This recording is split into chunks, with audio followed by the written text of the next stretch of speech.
Assalamualaikum warahmatullahi wabarakatuh. Bismillahirrahmanirrahim. Alhamdulillahirrahmanirrahim. Salatu wassalamu ala asrofil anbiya wal mursalin. Sayyidina wa maulana wa habibina Muhammadin wa ala alihi wa sahbihi ajmain. Amma ba'du. Pemirsa Sisma TV yang berbahagia, bagaimana kabarnya hari ini? Semoga semuanya dalam keadaan sehat walafiat dan sukses beraktivitas. Dan kembali saya Mas Latif hari ini akan menemani Anda melalui siaran kami yaitu Ruang Inspirasi yang pemirsa Sisma TV berbahagia semuanya. Kita di sini akan menggali inspirasi dari dua siswi dari SMA Islam Sebelah Malang Boarding School yang sekarang hadir di studio. Nah, kenalan dulu ya dengan mereka. Yang pertama ini Mbak Tiara. Nama saya Tiara Azalia Rengger, bisa dipanggil Tiara. Kelas berapa? Saya dari kelas 11 MIPA 2. Oke. Kemudian yang satunya? Saya Dinadiba Ahmad dari kelas yang sama-sama Tiara juga, 11 MIPA 2. Oke. Sama-sama kelas 11-nya ya? Iya. Oke. Baik pemirsa, kita akan menggali inspirasi dari mereka ini karena mereka ini telah melakukan suatu penelitian ya tentang inovasi sistem pembuangan panas pada panel surya polikristalin. Nah, kajiannya di sini yang sangat mengagumkan sekali, yang sangat menginspirasi ini. Ini kajiannya melalui salah satu ayat dari Al-Quran yaitu surat An-Nuh ayat 16. Nah, kita tanya dulu ini latar belakangnya ini gimana ini? Ini siapa yang mau menjelaskan ini? Dari saya. Oke. Untuk latar belakangnya kami buat meliti dan bikin inovasi ini tuh kita berangkat dari potensi energi surya yang ada di Indonesia. Jadi Indonesia sendiri tuh kan terletak di garis khatulistiwa kan. Nah itu tuh memberikan kita banyak manfaat karena kita tuh dapat sinar matahari sepanjang tahun. Iya. Nah itu tuh juga bisa dibuktikan sama data dari energi terbarukan di Indonesia itu hampir 50%-nya itu disumbang oleh energi surya. Nah dari situ kita benar-benar merangkap kalau ternyata energi surya itu sebanyak itu dan perlu kita manfaatkan. Terus kita juga terinspirasi dari Al-Quran, Quran surat Nuh ayat 16 ini itu kan menjelaskan tentang sinar matahari itu, betapa hebatnya sinar matahari itu sampai bisa menyinari kita bahkan di dalam kegelapan. Jadi kalau misalnya di malam hari, meskipun yang datang bulan, tapi kan bulan itu sinarnya itu dari pantulan matahari. Nah di situ kita benar-benar bisa menangkap kalau ternyata sinar matahari itu sekuat itu dan itu bisa kita manfaatkan. Jadi ayat itu menginspirasi ya untuk melakukan penelitian ini ya. Iya benar Pak. Oke, terus? Terus kita di Indonesia sendiri itu kan udah ada panel surya. Nah cuman pemanfaatannya itu masih minim bahasanya ya karena di Indonesia sendiri kan ada dua jenis nih, panel surya yang monokristalin sama yang polikristalin. Untuk yang kita angkat ini yang panel surya polikristalin. Nah untuk perbedaan dari panel surya sendiri nih, monokristalin ini dia bisa bekerja optimal kalau suhu lingkungannya itu benar-benar tinggi. Jadi harus di suhu yang tinggi baru dia bisa kerja optimal. Nah sementara yang polikristalin ini dia bisa bekerja optimal di suhu yang rata-rata aja yaitu sekitaran 25 derajat Celcius. Nah itu kan cocok juga sama di Indonesia yang mana kita tuh kan curah hujannya tinggi, sering mendung, sering berawan. Jadi walaupun panasnya cukup jadi kayak misalnya tinggi, ya. Lagi berawan, kalau misalnya si panel surya monokristalin ini dia nggak bisa kerja dengan optimal. Nah makanya kita di sini lebih memilih untuk mengembangkan polikristalin yang mana dia bisa bekerja optimal di cuaca berawan itu.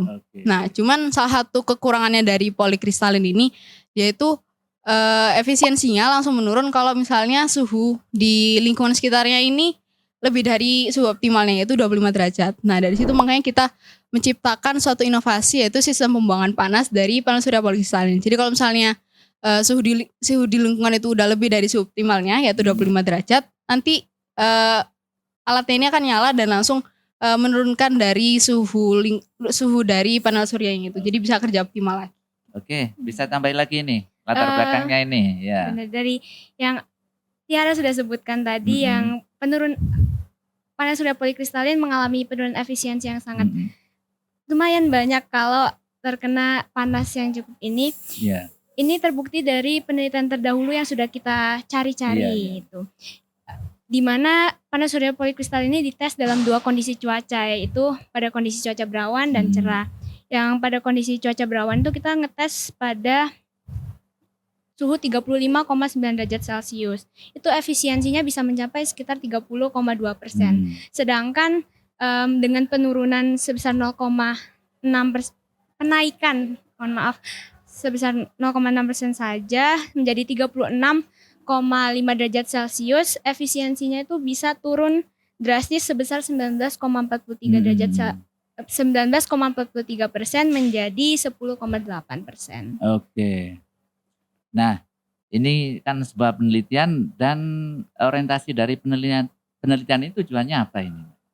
Orientasi dari implementasi dari penelitian kita ini sebenarnya ya untuk meningkatkan pemanfaatan dari energi terbarukan khususnya sinar matahari. Jadi kalau sekarang kita lihat nih kan suhu di lingkungan tuh udah mulai naik. Yang dulu katanya Malang tuh kota dingin, sekarang udah panas. Nah dari situ itu kan satu faktornya dari penggunaan energi yang nggak terbarukan, dari asap kendaraan, dari pembangkit listrik yang tenaganya dari batu bara, pembakaran itu kan benar-benar merusak lingkungan, merusak lapisan ozon juga. Jadi suhu udara itu mungkin bakal lebih naik. Nah dari situ kita ini menciptakan inovasi ini biar manfaatan dari panel surya itu bisa lebih optimal lagi. Jadi Indonesia itu bahasanya bisa lebih mandiri energi gitu dari penggunaan energi terbarukan.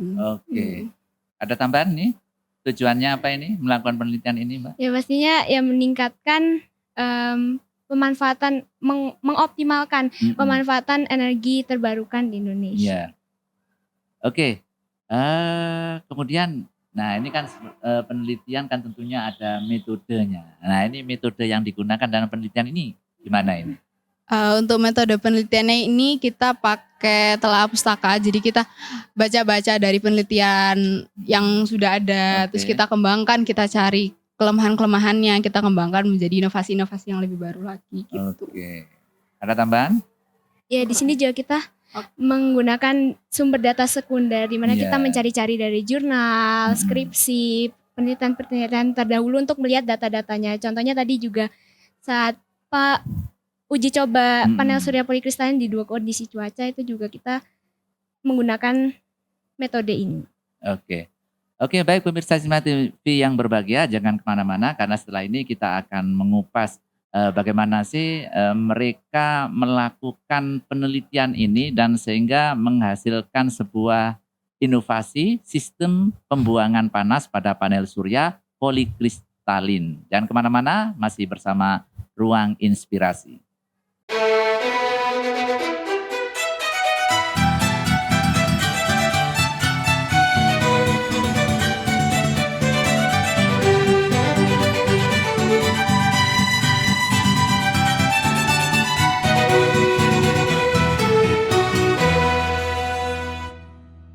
Oke, baik pemirsa Sisma TV yang berbahagia, kembali lagi bersama Ruang Inspirasi di Sisma TV Sekolah Islam Sebelah Malang.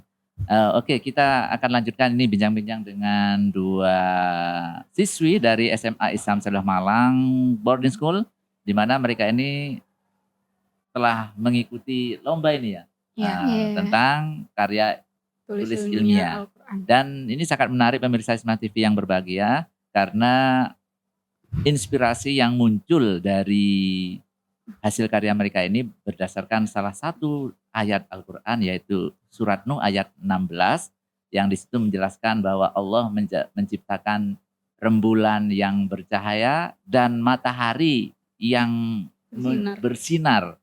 Dan matahari ini memang merupakan sumber dari segala sumber panas di muka bumi, dan subhanallah ini merupakan karunia Allah yang sangat besar bagi bangsa Indonesia. Dan ini merupakan potensi sebenarnya yang akan digali oleh kedua peneliti ini ya. Itu salah satu landasannya. Lalu ini kita akan lebih jauh mengulik lagi nih. Bagaimana ini proses awalnya ya. Sehingga lahir ide ini. Ini siapa yang menjelaskan? Apakah sudah terbiasa di SMICE ini ya, dilakukan semacam penelitian seperti ini? Sebenarnya awal dari munculnya ide ini tuh dari kegiatan PJBL yang seperti biasa dilaksanakan di sekolah Sabilillah. Nah pada saat itu temanya climate action. Kita didorong untuk memunculkan ide-ide dari masalah-masalah di sekitar kita. Nah salah satunya yang muncul tentang pemanfaatan energi baru dan terbarukan. Oke. Ada tambahan lagi nih dari Mbak Tiara ini. Ya waktu itu kelompok Dina ini kebetulan dapat yang dari pemanfaatan Energi listrik dan energi listrik internet. dan internet. Nah dari situ Dina ini mengulik dari kayak latar belakangnya itu berangkat dari penggunaan energi-energi yang nggak terbarukan, energi yang kayak misalnya pembangkit listrik tenaga uap itu kan bener-bener uapnya bisa merusak lapisan ozon, bisa mengotori udara juga. Itu kan Memang yang menurut kalian nih energi terbarukan di Indonesia ini bagaimana perkembangannya? buat energi terbarukan di Indonesia sendiri itu sebenarnya sudah sangat banyak dan Iya, potensinya itu tinggi banget. potensinya ya. Iya, Tapi benar. anunya apa? Untuk pemanfaatannya Realisasinya, ini iya. masih kurang karena sebenarnya ada beberapa faktor sih yang mempengaruhi itu. Iya. Salah satunya itu dari buat realisasinya itu biayanya itu cukup besar yang belum bisa ditanggung sama Indonesia ini. Iya, sama pemerintah ya. Iya. Memang biayanya cukup besar ini ya. Iya. Itu besar banget kalau misalnya dibandingkan sama kalau misalnya kita ambil contoh dari yang panel surya ini, panel surya sama pembangkit listrik yang tenaga uap itu jauh lebih mahal yang tenaga surya. Nah, mungkin dari situ kita buat inovasi ini dan itu juga lebih murah dari panel surya yang biasanya. Oke. Kemudian ide yang kalian tuangkan dari penelitian ini apa sebenarnya yang ditawarkan? Yang mau ditawarkan idenya ini? Sebenarnya dari sekolah kemarin itu format hasil dari PJBL ini, keluaran dari PJBL ini berupa artikel ilmiah. Jadi Oke. belum berupa produk jadi. Terus sebelum mengikuti lomba ini kita diminta untuk membuat karya tulis ilmiah. Oke. Sampai sekarang belum ada perealisan pasti untuk produk jadinya. Oh, berarti ini masih memungkinkan sekali untuk dikembangkan lebih lanjut ini ya penelitian ini. Iya mungkin. Oke, inovasi yang ditawarkan di tulisan kalian ini apa?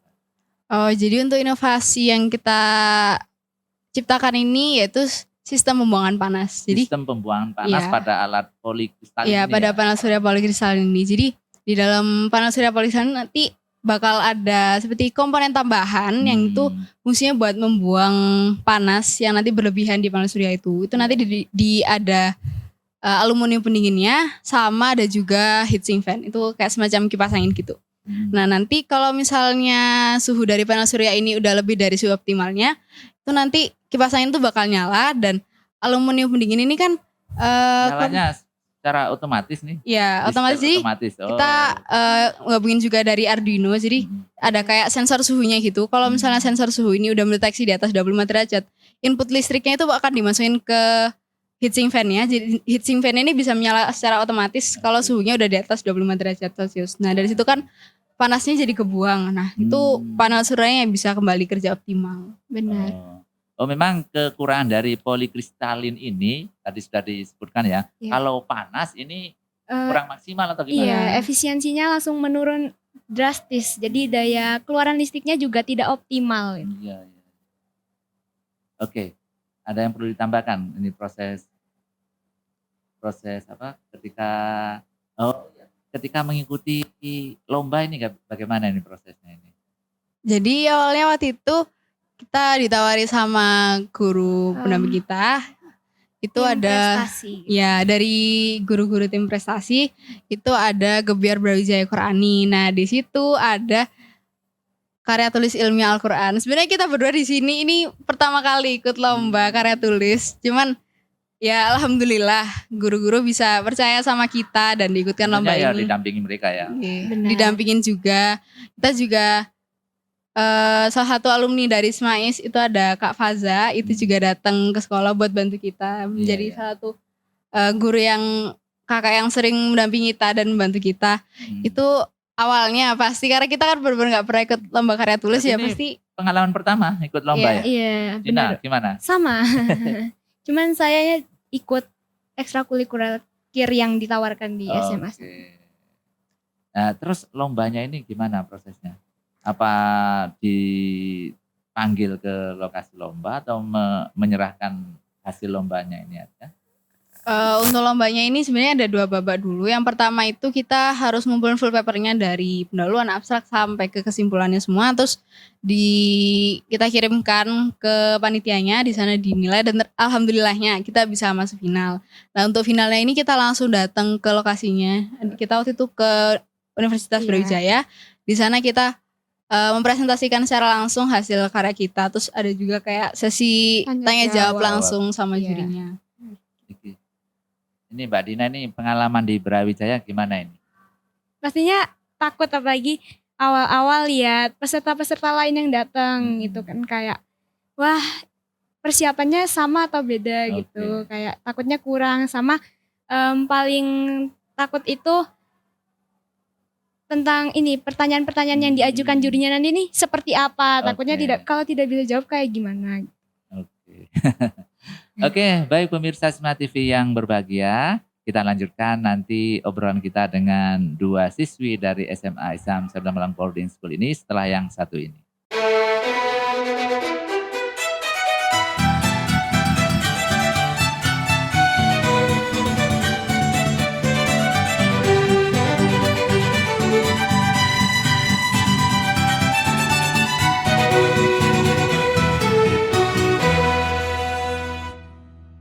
Baik pemirsa Sisma TV yang berbahagia, kembali lagi bersama Ruang Inspirasi Sisma TV bersama siswa dari SMA Islam Sabda Malang Boarding School, yaitu Mbak Tiara dan Mbak Dina. Dan mereka tadi sudah memaparkan hasil penelitiannya berupa inovasi mengenai alat terbarukan ya. Oke. Dari yang telah kalian gali bersama ini berdua ya, tentunya dibantu oleh Bapak Ibu guru ya di SMA Islam Sabda Malang Boarding School. Lalu apa sebenarnya kesimpulan dari penelitian kalian? Kesimpulan dari hasil penelitian yang sudah kita garap ini, yang pertama itu pastinya penggunaan panel surya polikristalin itu lebih efektif saat kondisi cuaca berawan dibandingkan cuaca yang cerah. Yang kedua, kelebihan panas pada panel surya polikristalin itu dapat mempengaruhi efisiensinya sehingga mengurangi daya keluaran dari panel surya itu sendiri juga. Ya, dan yang terakhir, inovasi sistem pembuangan panas pada panel surya polikristalin ini dapat menjadi solusi dari kurang optimalnya pemanfaatan energi baru dan terbarukan di Indonesia dan sebagai bentuk mensyukuri nikmat dari Allah Subhanahu wa taala juga. Baik. Kemudian ini bisa dijelaskan enggak dari apa yang kalian teliti yang bersumber dari Al-Quran ini inspirasi apa yang akan kalian hadirkan ke pemirsa ini? Sebagai seorang muslim nih kan kita berpegang teguh nih Al-Quran itu sebagai pedoman kita. Dari situ tuh kita bisa mendapatkan banyak sekali inspirasi dari Al-Quran. Seperti yang salah satunya ini yang saya dan Dina ambil, itu ada dari Quran Surat Nuh ayat 16 yang sebagai berikut nih. A'udzubillahi minasyaitonirrajim. Bismillahirrahmanirrahim. Wa ja'alal qamara fihinna nuran wa ja'ala syamsa siraja, yang artinya dan di sana dia menciptakan bulan yang bercahaya dan menjadikan matahari sebagai pelita yang cemerlang. Dari situ kami berdua bisa mendapatkan sebuah bauran energi terbarukan, yaitu sinar matahari, dan harus kita manfaatkan sebaik mungkin sebagai bentuk mensyukuri nikmat dari Allah Subhanahu wa taala. Nah, dari situ kita semuanya bisa terus menggali ayat-ayat Al-Quran dan mencari inovasi-inovasi lainnya untuk memperbaiki kehidupan kita. Oke. Kemudian ada pesan kepada pemirsa Sisma TV mungkin kesempatan kali ini sekaitan dengan yang kalian teliti tentunya ya tentang energi terbarukan, gimana? Kita ini kan hidup di dunia ini nggak cuman sama interaksi kita nggak cuman sama manusia aja nih, tapi kan sama lingkungan juga. Kita punya timbal baliknya masing-masing nih. Kalau misalnya kita mau merasakan nikmatnya lingkungan, ya itu berangkatnya dari kita sendiri yang harus mulai buat memperbaiki lingkungan kita. Nah, satunya dari mana? Dari menggunakan energi terbarukan. Jadi untuk penggunaan energi ini, yang kita nih kan seringnya pembangkit listriknya ini dari pembakaran atau dari uap. Nah, itu mungkin bisa kita ganti sekarang nih, mulai kita ganti, kita dorong penggunaan energi baru terbarukan di Indonesia, biar Indonesia ini bisa lebih maju dan lebih mandiri energi, dan lingkungan kita juga bisa lebih sehat. Oke, baik, cukup ya. Oke, terima kasih Mbak Tiara dan Mbak Dina ya. Sukses selalu bersama SMA Islam Sabilah Malang Boarding School. Oh iya Pak, kita punya slogan kita sendiri. Iya. Mungkin bisa dipimpin sama Mbak Dina. Dorong penggunaan energi baru dan terbarukan, wujudkan Indonesia unggul. Amin. Semoga Indonesia kedepannya semakin unggul ya. Amin. Oke, pemirsa Sisma TV yang berbahagia, demikian tadi obrolan kita dengan Mbak Tiara dan Mbak Dina yang sangat menginspirasi. Memang pemirsa Sisma TV yang berbahagia, Al-Quran ini sebagai pedoman hidup dan petunjuk yang tentunya sebagai pedoman hidup bagi manusia, banyak sebenarnya inspirasi yang lahir dari Al-Quran ini. Tergantung kita semua harus belajar dan terus belajar. Ingat bahwa umat Islam di samping hablum minallah, hablum minannas dan juga hablum minal alam. Kita beribadah kepada Allah, berbuat baik kepada sesama, dan jangan lupa berbuat baik juga terhadap lingkungan sekitar kita. Karena lingkungan sekitar kita itu merupakan tempat di mana kita hidup, di mana kita bernaung, dan di mana kita beraktivitas. Saya Mas Kulati beserta seluruh kerabat kerja mengucapkan terima kasih atas perhatian Anda. Tak lupa kami selalu ingatkan tetap jaga kesehatan, patuhi protokol kesehatan COVID-19 yang ada. Sisma TV mendidik membangun peradaban dunia. Wallahul muwaffiq ila aqwamit thoriq. Assalamualaikum warahmatullahi wabarakatuh. Waalaikumsalam warahmatullahi wabarakatuh. Terima kasih. Yeay.